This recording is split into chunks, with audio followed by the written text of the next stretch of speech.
My name is Angela Rosa.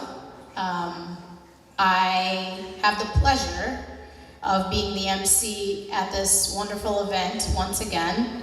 And I'd like to welcome everyone to our 10th annual Martin Luther King Day celebration.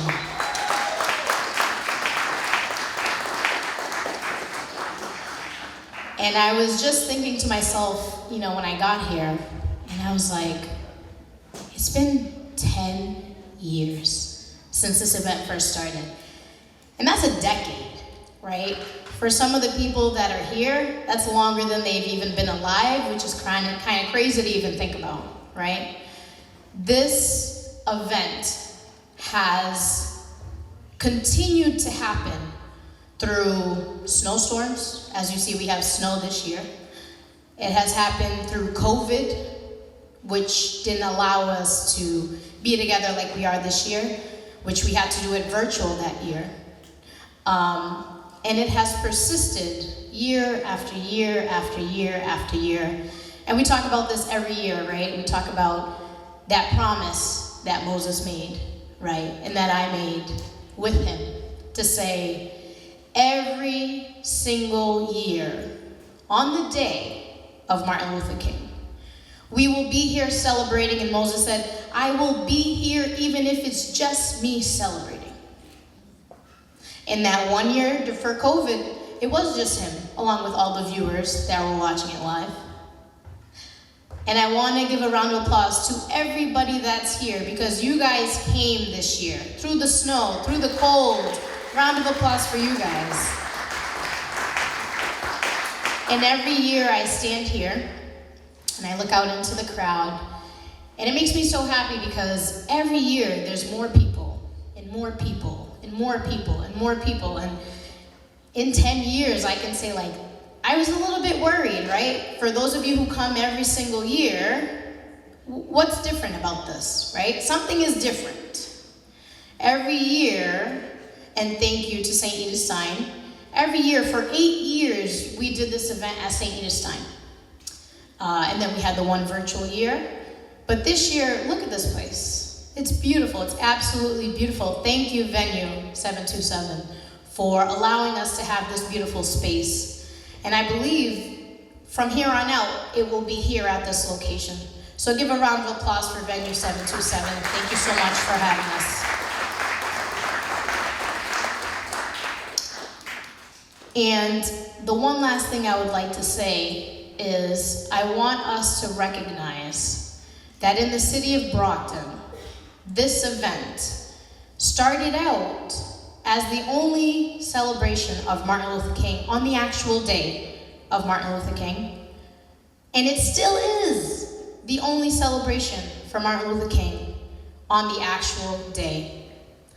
I hope that you guys enjoy this event.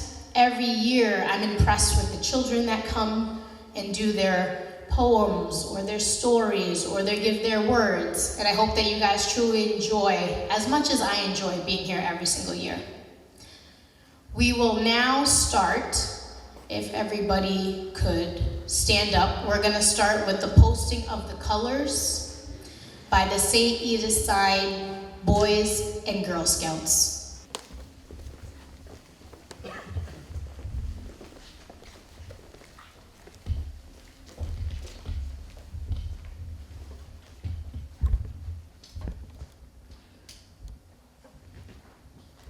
And please remain standing for the singing of the national anthem. This year, I would like to invite up Malia Silvera for the singing of the national anthem.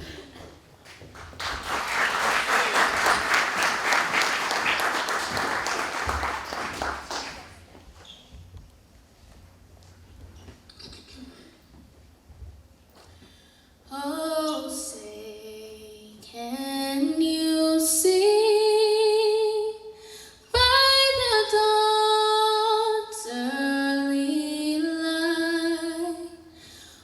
So proudly we hailed at the twilight's last gleaming, whose broad stripes and bright stars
a round of applause for Malia.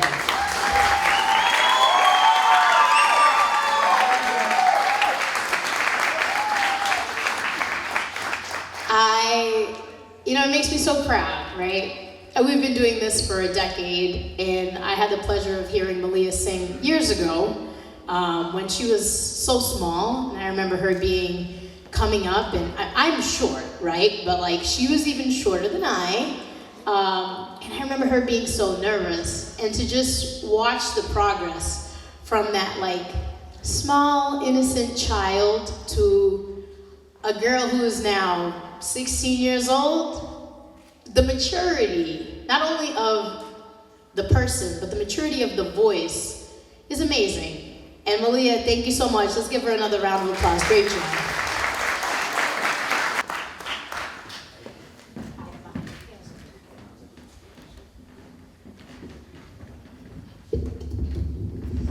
Good afternoon, everybody. I'm so proud to be here. I'm sorry I don't have my suit on today, but I was just shoveling my parents and my in-laws. So I'm a little casual today. But I am here today, first of all, as the mayor, but more importantly, as a Brocktonian. We here in the city of Brockton, we should all, first of all, thank Moses Rodriguez and Maria Rodriguez. Let's give them a round of applause. We need to thank everybody that works each and every day and volunteers times at the Cape Verdean Association, the board members, and the people that really make a difference each and every day. If we could give them a round of applause as well. I'd like to thank everybody that is here today. We have a great group of elected officials. Of course, we have former Mayor and Councilor-at-Large Moses Rodriguez here. Give them a round of applause. You can do it again. We have State Representative Michelle Dubois is here. Thank you, Rep. I know State Rep Rita Mendez's husband is here as well on her behalf. And Councilor Phil Griffin is here from Ward 3. And the Vice Chair of the School Committee, Tony Rodriguez, is here as well. So it was just said that this is the 10th annual event. Think about that, 10 years of people coming together under the respect and honor of the Reverend Dr. Martin Luther King Jr. And what Dr. King preached and ultimately sacrificed his own life for was to make sure the United States of America was more welcoming, was more inclusive, and was always doing the right thing. And that fight continues. But I can tell you what Dr. King would say if he was here right now is Brockton, Massachusetts is an example of what he was preaching. Because in Brockton, we are a community of one. We have people that come to Brockton, Massachusetts from all around the world, right? From my study, we have 82 different countries in the world here in Brockton that are represented, and there's probably a lot more. But one of the largest, proudest groups, again, are the wonderful people from Cabo Verde. And I can tell you right now that in Brockton, we do and will continue to always make sure that people feel welcome. People feel that they are part of the community. Because our community is called the City of Champions for a reason. And what really makes me so excited coming here each and every year is the kids, the boys and girls. You know, the scouts are always here. St. Edith Stein and the Tri-Parish is always welcoming. But it's the young boys and girls that you're going to hear from today that are really the next generation. And that's really what Dr. King was talking about. He knew that change wasn't going to occur in his lifetime, and I suspect he had a real realization that his own life would be taken short by an assassin, which unfortunately came to fruition. But what Dr. King, when he said he had the dream was about the youngsters in America. Regardless of the color of their skin or the color of their eyes, it was about American boys and girls coming together for a common purpose. And in Brockton, we do that as well. And so again, I thank Moses and I thank Maria as friends. I thank all of you for being here. And I really look forward to the next 10 years. And as Moses said, if he's the only one, he'll have it. Well, he won't be the only one because Maria will be with him and then I'll be there too. So God bless each and every one of you.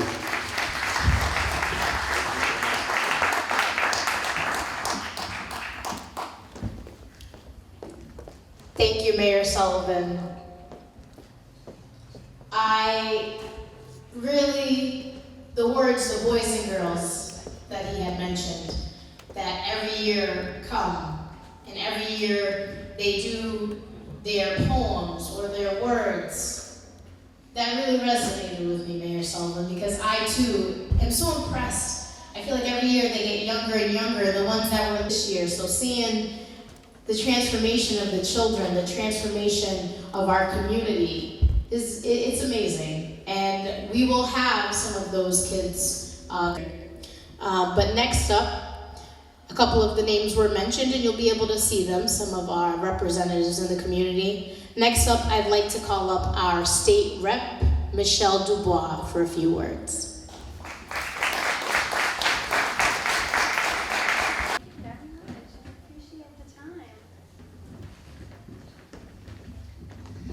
I want to say happy Martin Luther King Jr. Day, everyone. I'm happy to be here with all of you and honored to be a state representative for the residents of Brockton. I know that today we celebrate civil rights, and we celebrate Martin Luther King's fight for equality and social justice and environmental justice and the ability for everyone to be able to fulfill their full potential. And as your state representative, that's something I fight for up at the State House. So please know that if I can ever be of service to you or any one of your family members, I will be there. If you have ideas about laws, ways that we can make sure that immigrants are protected underneath the Trump administration, anything we can do to help, I want to be there. I want to thank Maria, I want to thank Moses Rodriguez for their work, and just happy to have you all here. And the fight lives on with all of us. I consider myself very proud and very honored to represent Brockton, which is Massachusetts' only majority black resident city in the whole Commonwealth. And that isn't something that I take lightly. It's something I bring up to the State House, and I try to fight for everyone's rights, and I will continue to do that over the next 2 years. Thank you very much for this ability to speak. Thank you so much. Next up, we have Ward 3 City Councilor Phil Griffin. Please give him a round of applause as he comes up.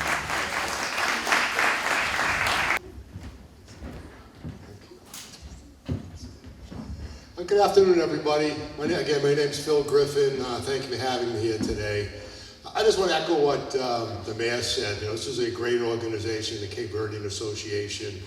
They do so many great events for the city and the young people of this city each and every year. Let's give another round of applause.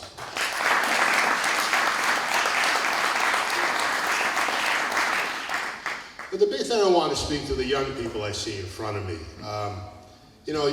Young people are doing a very good job today, but a lot of the older people that were here, really listen to them, because they're the ones that have really, brought the people along, have taken care of a lot of things as far as the ability of people to get into the community and to succeed. So you have the opportunity to have a lot of good, good rapport with the older people in this community, and it really is something you should take advantage of. And again, this is a very important day for the city of Brockton, MLK Day, and I'm really glad to see the young people here to celebrate it with everybody. I want to thank you again, and I want to say good night to everybody and good luck. Thank you. Next to the podium, we have the Vice Chair of the School Committee, Tony Rodriguez. Good evening, everyone. Actually, Tony Rodriguez, the Vice Chair for the Brockton School Committee. Thank you to the Cape Verdean Association for putting this wonderful event, celebrating 10 years. It's a monument of a celebration of Martin Luther King, giving us the ability and the freedom that we have, and having that voice to advocate for our students and our youth in the city of Brockton, being a child of an immigrant and having that right to voice that, and fighting for the quality education that we need. Again, it's a monument to be celebrating amongst you guys.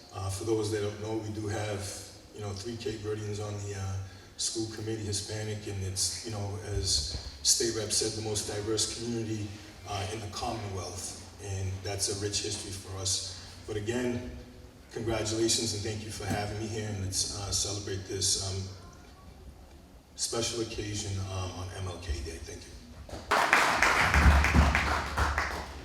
Actually, you know what? I don't know why I'm putting this back in the holder, just because the next person I'm going to call up probably is the biggest height difference between the two of us. Next up, I'm going to call up the president of the board of the Cape Verdean Association, Officer Joe Miranda.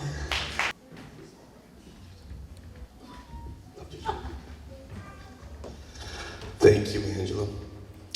The best thing of going towards the end is because the people that came before you said a good amount of the stuff that I was going to say.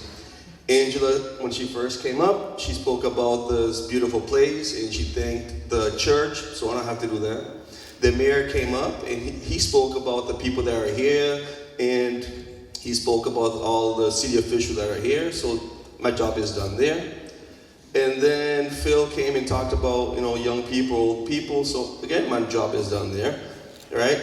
And then that leads me to say how honored I am that you guys decided to come here on this very special day as we celebrate Martin Luther King on his birthday.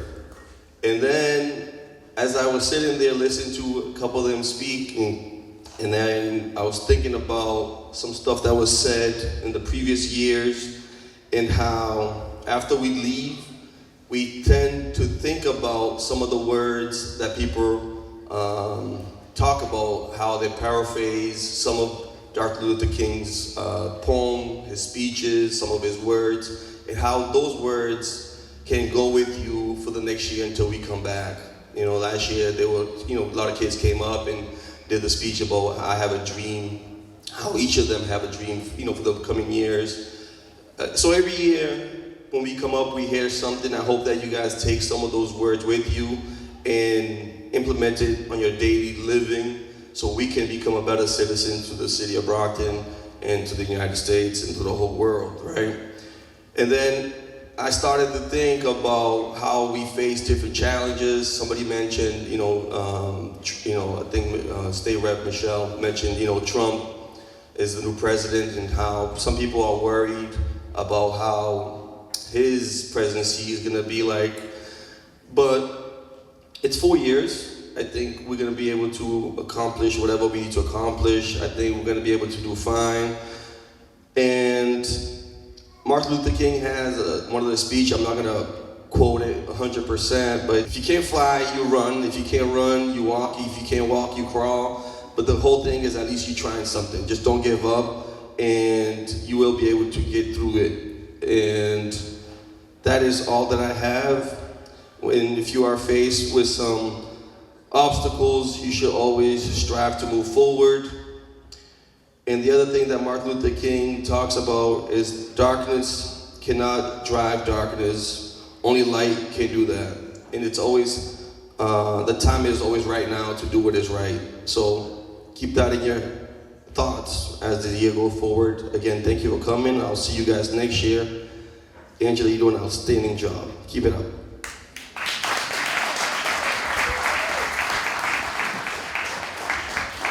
And like someone had said that spoke before, we're all in this fight together. And we're going to continue to do the work that it takes to fulfill Martin Luther King's dream. Because I think we still, although we've made tremendous strides, right, there's always things that can be worked upon. So thank you, Joe. Thank you to all of our representatives that are here on the state legislature. Now, Joe represents the Cape Verdean Association, right? And I want to talk a little bit about the next few people that will be coming up. The Cape Verdean Association does many, many things, but one of the new groups that they have is the Teens Girl Group. I've had a pleasure of knowing and meeting some of these girls. Outstanding. And they will all come up. I'll invite them now. I'll introduce each one of them separately, but you guys can come up. All the representatives of, that group that are here, come up. If you're here and you're not reading, that's fine. I invite you up too. Yes, give them a round of applause. These are some of the faces of the next generation. I had somebody today ask me if I was part of Gen Z, and unfortunately, I am not. Knowing that I've been here for 10 years, I won't say my age, but I am in fact not part of Gen Z. But this is the face of the next generation. These are the people who are going to be working for a better tomorrow. We're working for a better tomorrow today. They will be working for our future as they get older. Some of these kids, I remember them as kids running around. Now they stand the same height as me. So, I will say thank you to Leandra, who, everybody give her a round of applause. She is working with these girls every week as they meet at the Cape Verdean Association to continue to build a better tomorrow today. And these girls are up here because they're going to be reading some poems that they actually wrote about Martin Luther King. So, the first person I'd like to introduce is Nailani.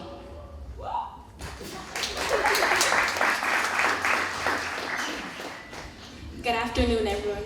My name is Nalani, and today we gather to celebrate the life and legacy of Dr. Martin Luther King Jr., a man whose vision and dedication to civil rights changed the course of history. Dr. King was a beacon of hope during a time of intense segregation and injustice. His unwavering commitment to nonviolent resistance, his powerful oratory skills, mobilized a nation and inspired millions. In his iconic I Have a Dream speech, Dr. King painted a picture of a future where people would be judged not by the color of their skin, but by the content of their character. His dream was one of unity, equality, and justice for all. As we reflect on his contributions, let us be reminded of our own responsibility to continue his work and strive for a world where everyone is treated with respect and dignity. My poem of choice is In a Land Divided and Torn Apart, was a leader with a courageous heart. Martin Luther King, with a word so strong, fought for justice, righting the wrong. He dreamed of a day so vivid and clear, where love would conquer hate and fear. With peaceful protest, he led the fight for equality, truth, and civil rights. Though his life was taken, his legacy remains a testament to overcoming chains. Let's honor his dream and make it real, a world of fairness where all can heal. Thank you.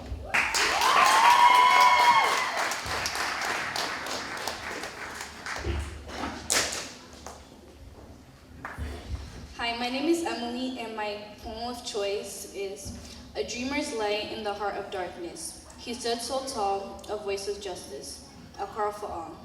With courage unbroken, his spirit bright, Martin Luther King, a beacon of light.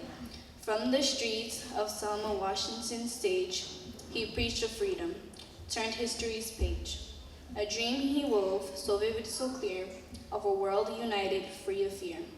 No mountain too steep, no burden too great, he marched with love to challenge hate.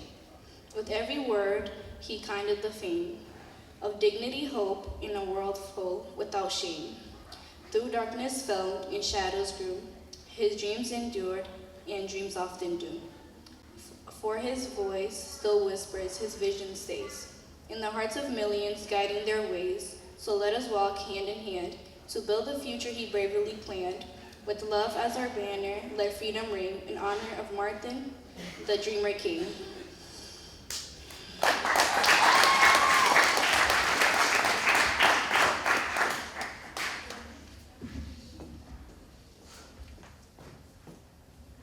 Hi, my name is Des. My poem of choice is A Dreamer's Song. He stood where courage meets the dawn, a voice of hope, a spirit of John. Love, a spirit of John, to love, justice, and brighter days. He lit the path, he blazed the way. With steadfast heart and mighty will, he climbed the heights to find the chill. A dream he carried bold and true of unity for me and for you. In Selma's march on Birmingham Street, he faced the hate, refused to fade. His words of balm, his cause of flame, the world would never be the same. Through prison bars, through trials steep, he showed a promise we must keep. Equality, his clarion call, a dream of fairness meant for all. Through silence by a faithful night, his vision burns a guiding light.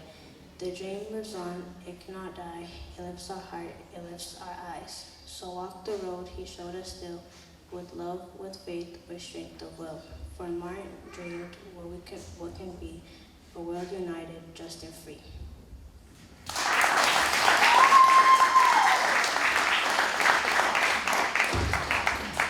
Good afternoon, my name is Josie.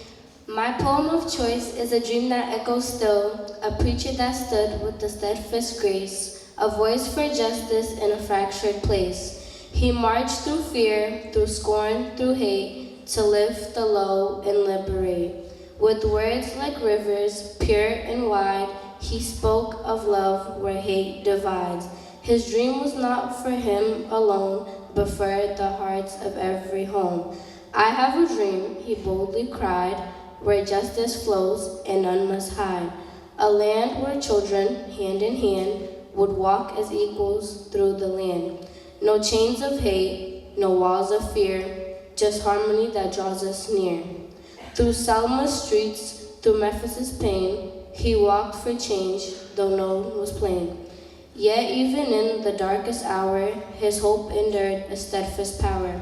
For though a bullet took his breath, his dream outlived the grasp of death. O Martin Luther King, you gave your life to make the broken brave. And though the fight is far from done, your dream still guides us one by one.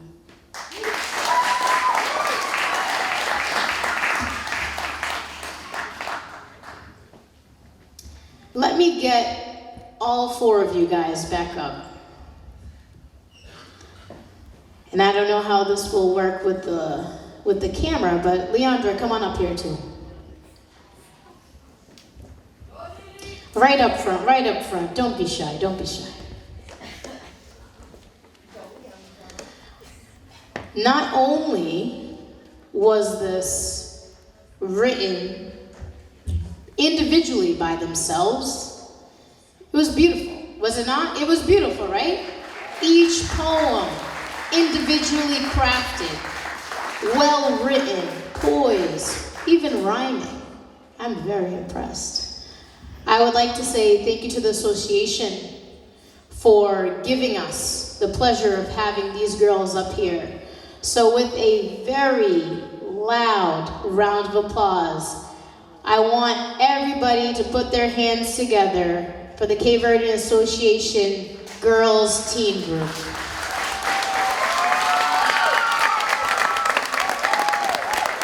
So it makes me very proud to see them up here doing things that some people even my age can't do, because getting up here is not easy. Standing up here and speaking to a room full of people, a big room full of people at that, is not easy. So to see them up here makes me super proud. And I think they really are, when Martin Luther King talks about the children and the future, to me, that's exactly what he was talking about. So one more time, I think they deserve it. Give them a big round of applause one more time.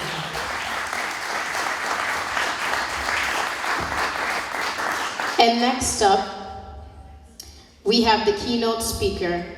And every year, the keynote speaker to me is so very impressive. And this year, again, I am so very impressed. I cannot wait to hear what he has to say to us. This is the former chairman of Africana Studies at UMass Boston. He is also the former dean of the College of Public and Community Service. I have for us the keynote speaker, Professor Jemadari Kamara. Give him a round of applause, please. Good afternoon. Good afternoon. All right, let me know you're there now. You're with me. It is indeed a real pleasure for me to be with you today. This is a very, very special occasion for me. And the young ladies who just spoke and made the presentation of your poems, I'm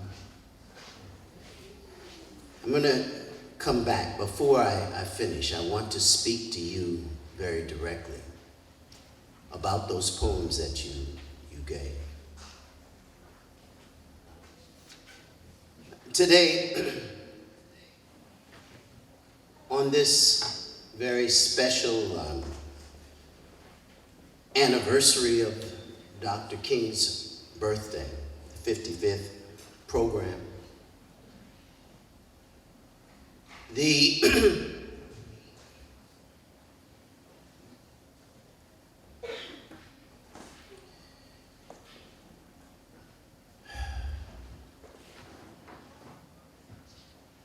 program that we're hosting today is one which unites in spirit and in practice multiple communities. Because we're honoring today not just Dr. King. Dr. King's birthday was formalized as a national holiday in this country in the name of Martin Luther King Jr. And I respect so much the Cape Verdean Association, Moses, for leading this effort for 10 years here in Brockton. And I appreciate the counselors, the state rep, the mayor, all for joining us here, and you as community residents here in Brockton.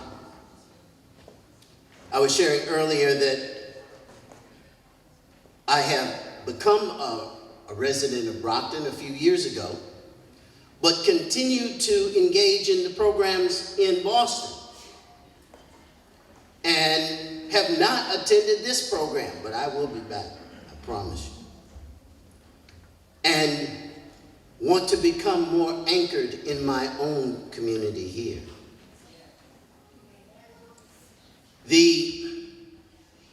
One of the reasons, however, in the past was that on this occasion, you'll see in front of me a sign. And it talks about leadership and legacy. Martin Luther King Jr. and another brother whose name is Amilcar Cabral. Today, along with the birthday of Martin Luther King, we commemorate the assassination of Amilcar Cabral. And for 27 years in Boston at the University of Massachusetts, we held a program in commemoration, both celebration of Dr. King's life and commemoration of Cabral's assassination.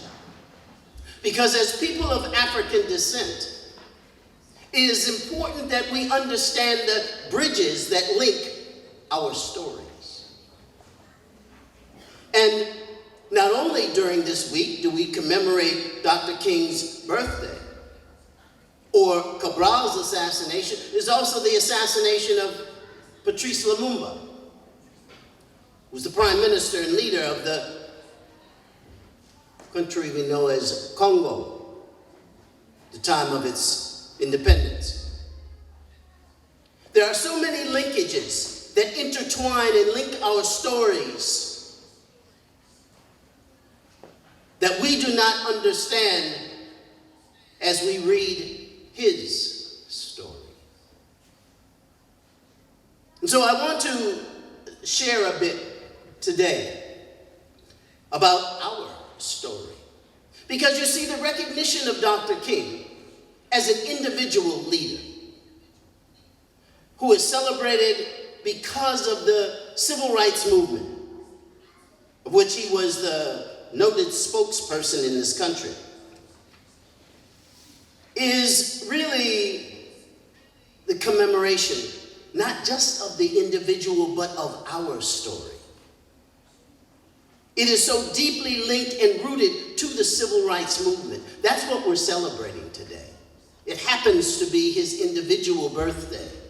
But you see, as we will explore our story, one of the things we find is that Martin Luther King became the spokesperson of the Montgomery Improvement Association and the boycott that in Montgomery that took 1 year of people boycotting the buses in order to desegregate an instrument that was established for the public community there. 1 year, people walked miles back and forth to work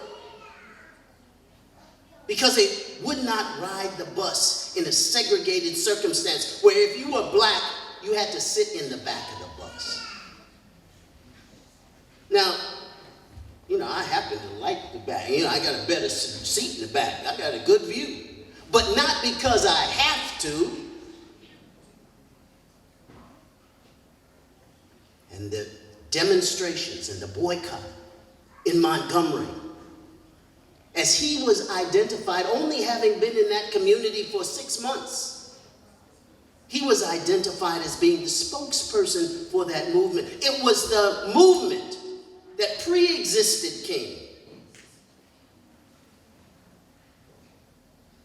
that lifted him up, and it was his leadership, his ability to, having come to a place, where did he went to school, so where did he go to school? Anybody know?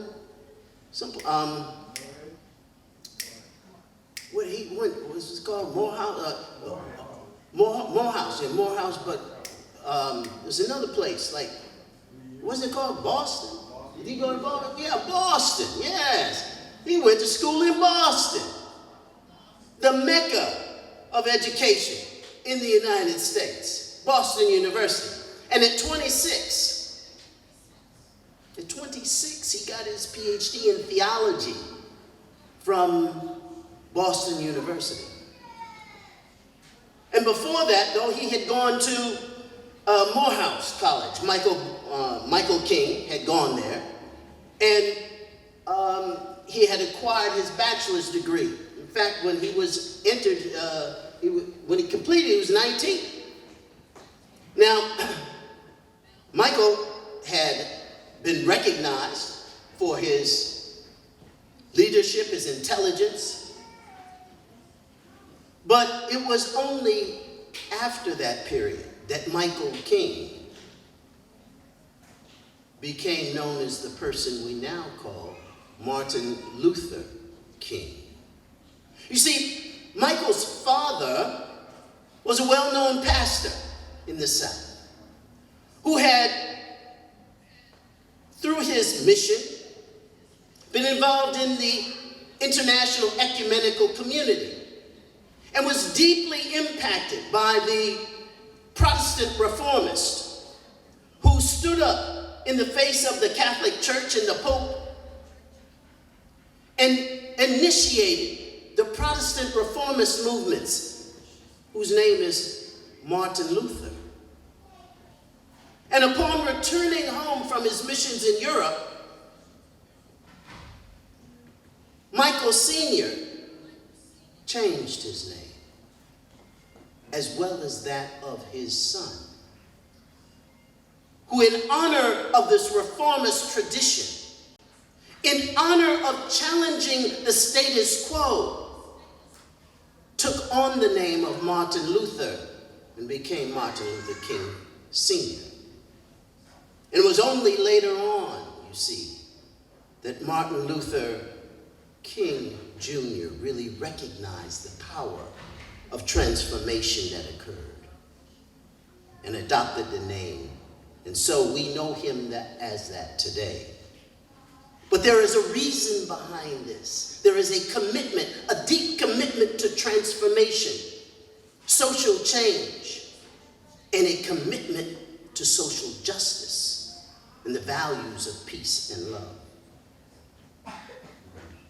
But as we engage in our commemorative programs today, I do want to, before I forget, want to encourage you to come and celebrate with us the annual Martin Luther King Amilcar Cabral program. We've continued this. It is no longer held on today, the anniversary of his birth, but actually it is on April the 4th. And I'd like to invite all of you to come. It's a free public program at UMass Boston. This will be the 27th annual. And the book that you see here, this is the cover of the book, Leadership and Legacy, King and Cabral, will be available that day. It's at print right now, so I brought you your copy. But you can get them there. Anyone interested, you can see me here and we'll sign you up for that. But on April the 4th, that program will be held at UMass Boston. And it's the 27th such program because we build the bridges between our experiences. Additionally, this is the 50th anniversary of the Africana Studies Department at UMass Boston. And as part of that celebration, we will be going to Selma. We have taken students and community members for a number of years to Selma for the annual commemorative bridge crossing. And in the first weekend of March, we will be going for the 60th annual bridge crossing in Selma. We will go to Birmingham, Montgomery, and then on to Selma to join people from across the country who come to that community to celebrate that which was really the last of the major marches seeking the voter rights and voter registration in Alabama.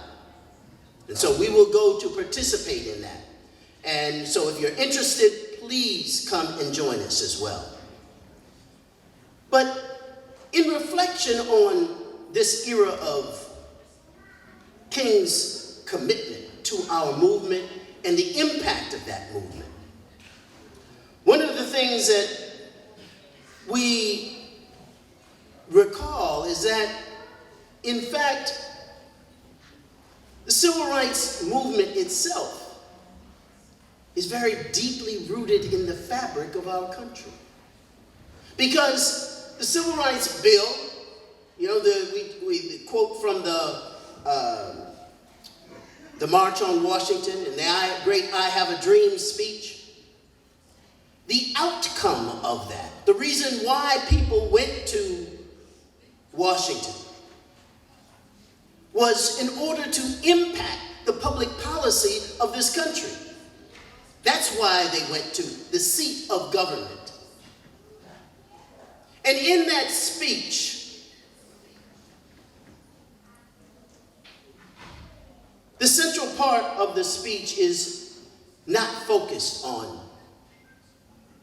I have a dream that one day my children, right, will be able to join hands with little white children and dream of the opportunity of equality in this country. That's not what the central focus of that speech was about. Because the March on Washington was a march for jobs and for freedom. And Dr. King in that speech says, in its essence, we have come to Washington to cash a check. A check that has been returned to our community marked insufficient funds. But we refuse to believe that the great vaults of justice of America are bankrupt. We refuse to believe that the halls of opportunity are not open to all in this country. And so we have come to Washington in order to cash the check.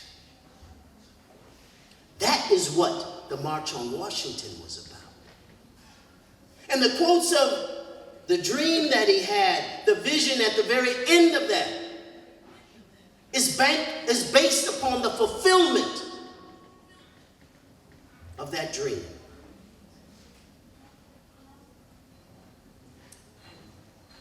Now, I said that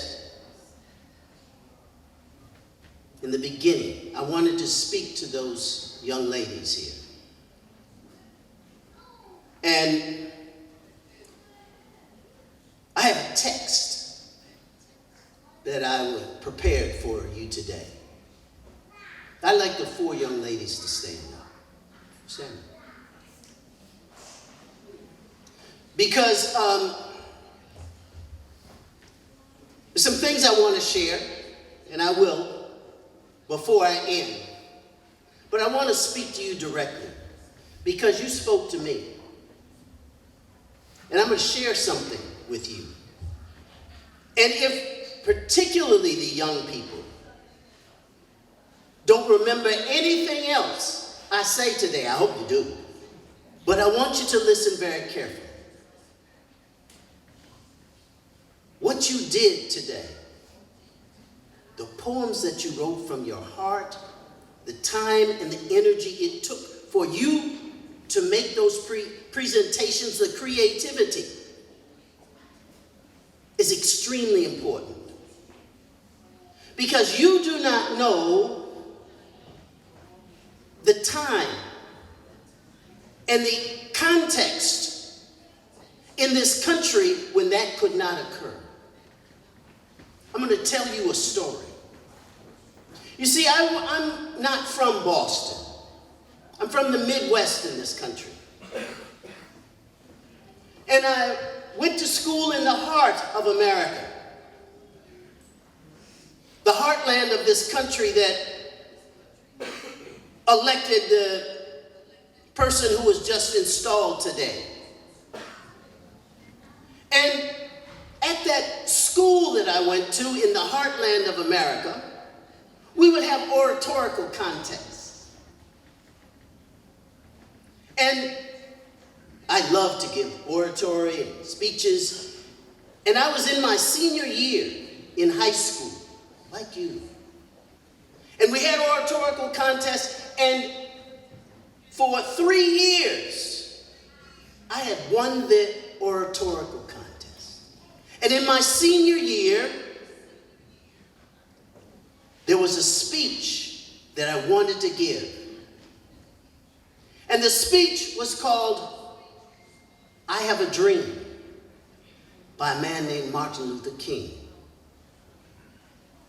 And when I went to give this speech, talk to my advisor said, well, you know, this is judged by the people in the community. And you can give the speech, but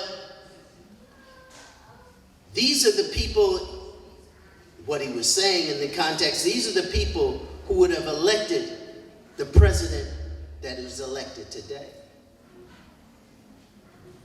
And so that last year, because I had won every year and I wanted to win, I gave a speech which was entitled Babiyar. Do you know what Babiyar is? Anyone?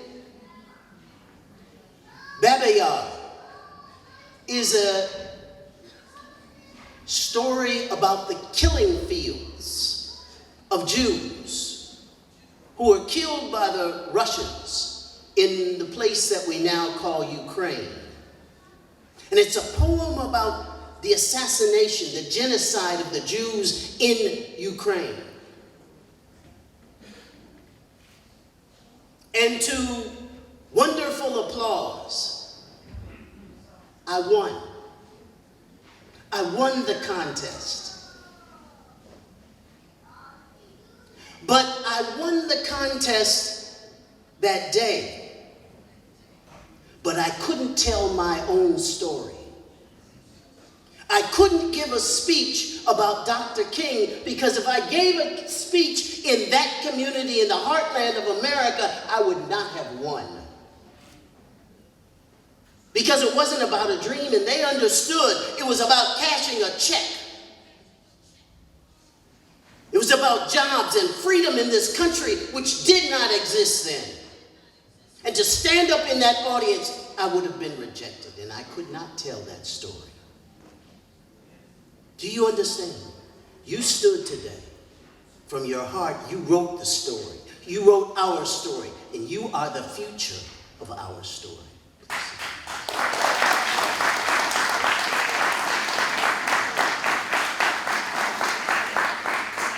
When we talk about the civil rights movement and the outcome of the March on Washington, the Civil Rights Act of 1964, the Voting Rights Act of 1965, these are the victories that came out of the movement. But what we don't frequently understand is that that was not the first Civil Rights Act in this country. The first Civil Rights Act in this country was in 1866. It was followed by the Civil Rights Act of 1875. But by 1883, that whole period, which is known as Reconstruction, was overturned, because in 1883, the Supreme Court overturned that Civil Rights Act. And the period of Reconstruction, the period of the resettlement of those who had been enslaved, who had been allocated land, was taken away and was totally changed. And by 1896, the end of the 19th century, legal segregation was established by the Supreme Court in this country.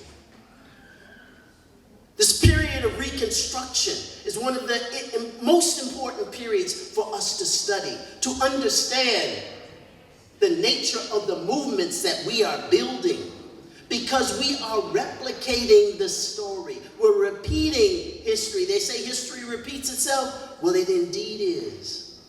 Because the Civil Rights Movement is commonly known as the Second Reconstruction. So if we are to do a critical analysis of where are we right now in our history, what time is it? What time is it in this country? We are going through an inauguration just hours before we have come here today. What time is it? Let me suggest to you that we are really entering the period of the second post-Reconstruction. Well, what happened in the first post-Reconstruction era? That happened to be the era of the 1880s through the turn of the 20th century. What happened in this country during that period? That was the time in which we had the emergence of the thing called Jim Crow laws. You know, Jim Crow was a minstrel character, but is attached to a set of laws and bills that mocked those who were former slaves. It was where they had the black codes. It was the period of the rise of the Ku Klux Klan. It was also the period in which we had the emergence of the people called robber barons. It was the emergence of monopoly capital systems, the expansion of the United States going west, the consolidation of capital in a small number of corporations. This period of post-Reconstruction to the end of the 19th century consolidated itself in legal segregation and the turning back of the legislative clock in this country.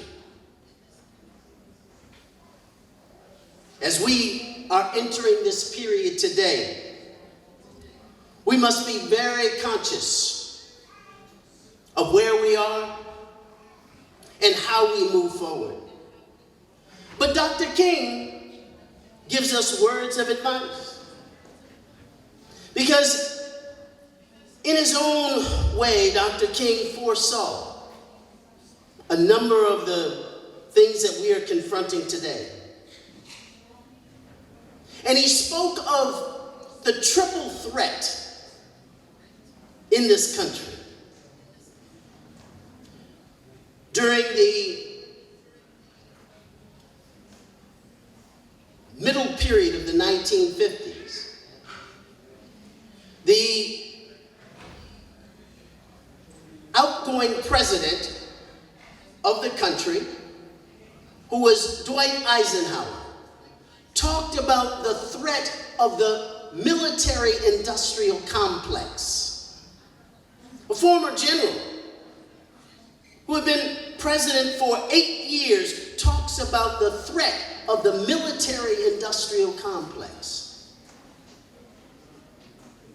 And Dr. King talked about the triple threat just 1 year before his own assassination. And he talks about the threat of militarism, of materialism, and racism. And he says, in a very important quote, when he spoke 1 year almost to the day of his assassination at Riverside Church, "As I have walked among the desperate, rejected, and angry young men, I have told them that Molotov cocktails and rifles would not solve the problems. I have tried to offer them my deepest compassion while maintaining my conviction that social change comes most meaningfully through nonviolent action. But they ask, and rightly so, what about Vietnam? And if we inserted today, what about Gaza and Israel? They ask, if our own nation wasn't using massive doses of violence and collaborating with Israel to solve the problems, to bring about the change, their question hit home. And I knew that I could never again raise my voice against the violence of the oppressed in ghettos without having first spoken most clearly to the greatest purveyor of violence in the world, my own government." Dr. King was clear on the threats that face us. He was clear that it was we who must stand up. We who must recommit ourselves to the issues of peace and social justice and to the power of love.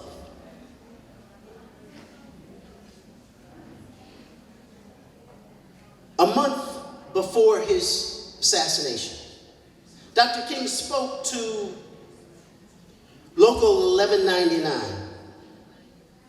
And in speaking to the members of that local, he said to them, "Let all of us assembled here continue to struggle for peace and justice. The fact is that justice is indivisible. Injustice anywhere is a threat to justice everywhere." And the other thing we've got to come to see, that however much we're misunderstood or criticized for taking the stand for justice or for peace, we must do it anyway. The arc of the moral universe is long, but it bends toward justice. Dr. King left us with a challenge. A challenge for our own lives. And for the young people here, what is the blueprint of your life? What does that look like? How are you charting your path? This is a challenge of not only your career choice, of your values, of your creativity, but your willingness to take risks in your spirit and your soul. We have an enormous amount of power in our diversity, but we have power only in unity. And there is no I, and there is no me in power, but there is we. Power stands within us. Both Dr. King and Emile Cabral engaged in transformative praxis, reflecting upon their internal contradictions, changing their positions when they were wrong, and trying to be truthful to people as they spoke. Their legacies leave us with chapters of success and the ongoing struggle for human liberation. They also challenge us to listen to their words, reflect upon their lessons, and have hope in the center of our visions for tomorrow, and continue to organize, to engage in social and political activism, to fulfill their incomplete missions. You have on the flyer announcing this program the quote that's right here. In the end, we will remember not the words of our enemies, but the silence of our friends. Where will you stand on the critical issues of moral concern and social justice? Where will you stand? I was pleased to hear the representative here. We have several pieces of legislation, one of which is on reparations, being submitted in the House of, in the Commonwealth. Where will you stand on these critical issues that are impacting our community today? Our challenge is to be the light that shines, to bear public witness to the truth. Peace, grace, and courage must accompany our voices as we speak truth to power. And let the whispers of the future grow into songs of victory.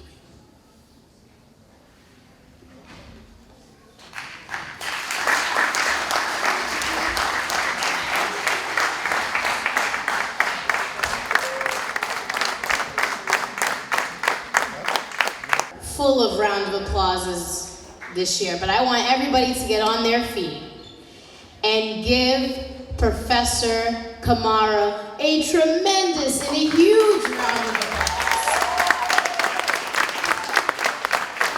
Thank you so much. It is honestly an inspiration to sit here and listen to your words. I mean, starting with Martin Luther King, right? Excellence. And then every year we have people that are coming in. Professor, former dean, excellence. We have people in our community that we look up to. Moses, excellence. I stand here every year and I say, and one day it will happen, I too too will stand up here, and I want to be just how he was here. He was like, and for a quick second, I was like, uh-oh, let me get out my phone, he needs help. Absolutely not. He said, Boston. Genius. To the youth growing up, this is the standard. The bars that they are setting, standard, excellence. I had heard just, again, Malia who sang, on the path of excellence. I heard that she won a writing competition where she was able to be recognized in Washington, D.C. Excellence. And as we wrap up this event, I want to thank everybody for coming, just because this might be the last opportunity where I get to speak, because the next person that I'm inviting up has been my blueprint, my standard for excellence. I want to invite up former Mayor of Brockton, our current counselor at large. Give it up for the Honorable Moses Rodriguez.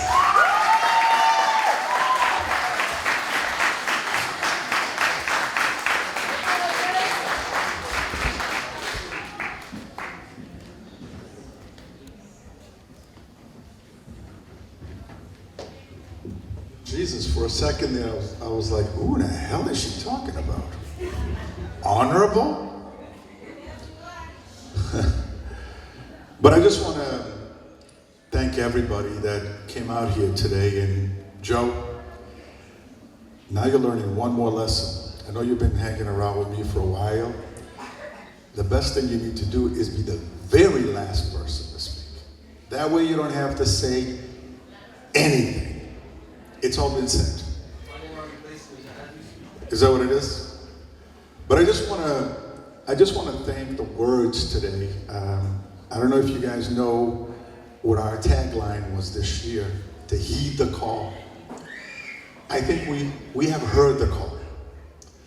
And it's important for all of us that are here to go home and not think about Martin Luther King Day just on January 20th, 2025, but think about it every day. There's so many people out there that do not have a voice that requires some of us to speak on their behalf. And I'm not talking about those that we normally talk about. I'm talking about the mom and dad who are struggling to bring bread and food to their homes. I'm talking about those that are on the brink of losing their homes. I'm talking about those that today, as we inaugurated Donald Trump, are concerned that their citizenship that God gave them might be on the brink of being taken away. Might be. But I also want to go back and say something that Joe Miranda said, that not everything is hopelessness. That America will be here 4 years from now. America will be here 2 years from now, because I strongly believe that in 2 years the Democrats will take over the House of Representatives. And things will be okay. It's not the end of the world. We will be okay as people, so as long as we don't forget where we came from. So as long as we don't forget individuals like my friend, the Professor, Dr., I'm proud to say that, Professor Dr. Kamara, that I met at UMass Boston, the University of Massachusetts, that has been a mentor to me, although I think we're looking like we're about the same age nowadays. But here's a man that I look up to because of who he was within the university when I was there, who he is currently, and continues to guide us with words that some of us will have a tough time forgetting. I want to thank the young people that came out today and continue to come out. Every year they're getting older and older and older. I know it's my girls from the association that are just a pain in the... I didn't say it, so I was just, but they're the girls that are reminding us all that although we're getting older and longer around the tooth, that there's still a lot of living to be done. There's still a lot of guidance that they need, and we're here to continue to do that. I want to thank my friends from Haitian Community Partners, Marlene, for being here. It seems that every time we do one of these, at least the Haitian Community Partners are standing alongside us. And that's the only way we are going to get anywhere. I mean, Rep. Dubois mentioned that we are now the only city in New England that is a majority black city. Think about that for a second. The only one. There's a ton of cities in this New England, 6 states of New England, and we're the only ones that is majority black. And it makes me proud of the fact that I know that I live in this city. I live in this city that has become a home to a lot of us, people from all over the place, and we're happy to be here and be proud of the fact that we call Brockton our city and our community. I also want to thank, I just saw Senator Brady for being here today. Senator, thank you for your support always. Thank you for being here. Thank you for continuing to seek out better ways to help the city of Brockton. We need a lot of help, but I am glad to have you all up there to help us, because Brockton has a long way to go to continue to be the city that it has been and will continue to be, but we need help. We need help to bring the resources into our community so that we can do the things that other cities are doing around the country. I want to thank, I know she asked for applause for everybody else, but I want you guys to give Angela, another one of my goddaughters, a round of applause for being such a great host and doing this.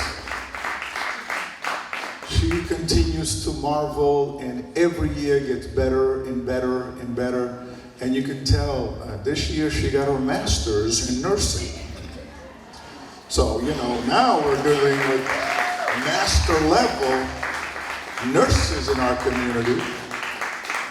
And you can see the investment that we all made with her from here to here. It's evident and everybody can see that.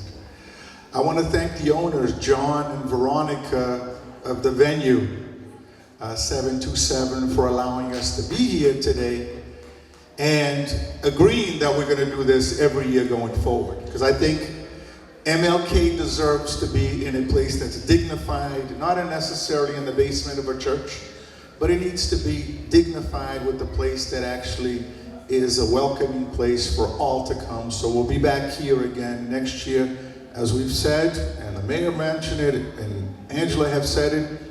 It doesn't matter. It's probably going to be me by my little lonesome self, but I'll be here at 2 o'clock on January 26th to celebrate MLK. I want to thank BCA for being here and always being around and bringing these images to us. So, before we all go, we've got plenty more of a program. We've got a great band that will come up here and play some beautiful songs, plural, with all kinds of dancing and singing. So I want you all to stick around. But before we go, I also want to thank my friends at Vicenti's Groceries for providing some food that you will be eating. Vicente is always there for us, and he'll continue to be. So thank them. Continue to support them in our community, because we need to start supporting those that support us, because that's the only way we're going to do this. I also want to thank everybody that put this thing together for us, that got up here early with all the snow and all that other stuff. They were here setting up the place. So thank you for being here. Thank you for celebrating MLK 2025 with us. God bless you, and please continue the faith. Please continue the dream as we move forward. Thank God, we are free at last. Thank you.